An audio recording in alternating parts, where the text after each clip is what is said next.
La première fois que j'ai vu une œuvre de Chu Teh-Chun, il y a eu cet appel de perspective où je suis resté très longtemps devant cette œuvre, où j'ai eu l'impression justement que quelque chose se passait au niveau des perspectives, où ça devenait un peu mouvant, où j'avais cette possibilité de voyager à l'intérieur.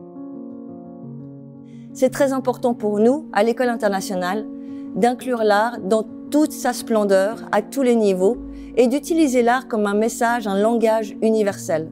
C'est une exposition qui fait partie d'un projet pédagogique avec une équipe d'élèves qui est devenue une équipe curatoriale. Un artiste qui peint sur des toiles, mais même sur du papier, mais même sur des céramiques, et aussi un grand talent pour la calligraphie. C'était pas quelque chose que j'avais vu auparavant et je voulais faire une recherche sur ça. Cette vitrine est une invitation dans son atelier. On a disposé un présentoir à pinceau qu'il a fabriqué lui-même. On a disposé aussi un des cahiers qu'il a réalisé au fil du temps, des tableaux qu'il a peints. Donc il a reproduit les tableaux sur un cahier qui lui ont permis de garder une trace de sa création et qui maintenant nous est très précieux pour nos archives.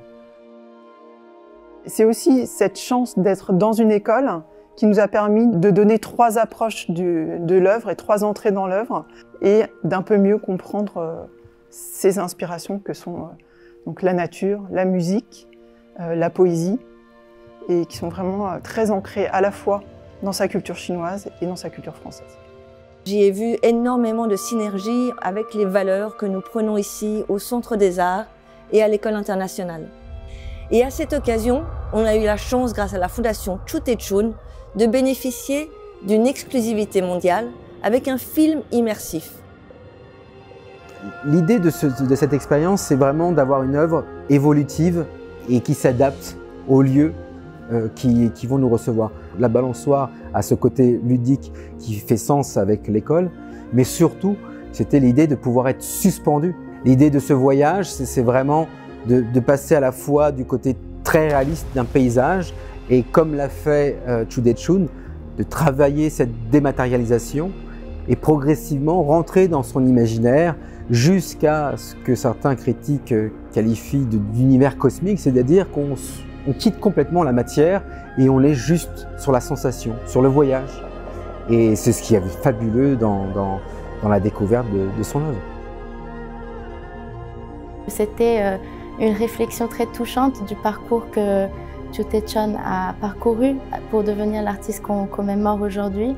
Et je trouve que c'était une bonne représentation des thématiques qui tenaient cher, comme la nature, les paysages et la musique, qui ont fait de cette expérience encore une expérience plus unique et mémorable.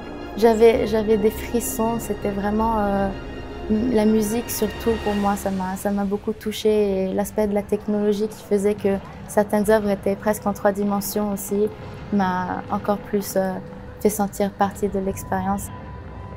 C'était vraiment notre volonté. Déjà, notre volonté, c'est toujours d'expérimenter des nouvelles choses, d'être vraiment en cohérence avec un public, avec le monde qui change, avec les nouvelles technologies. Ça me semble très important. Le Centre des Arts reste un lieu culturel, un lieu pédagogique aussi. Moi, j'aime l'appeler le hub de création pour les élèves. L'art est vraiment pour l'école Int un outil, un langage très important. C'est une expérience pour nous aussi.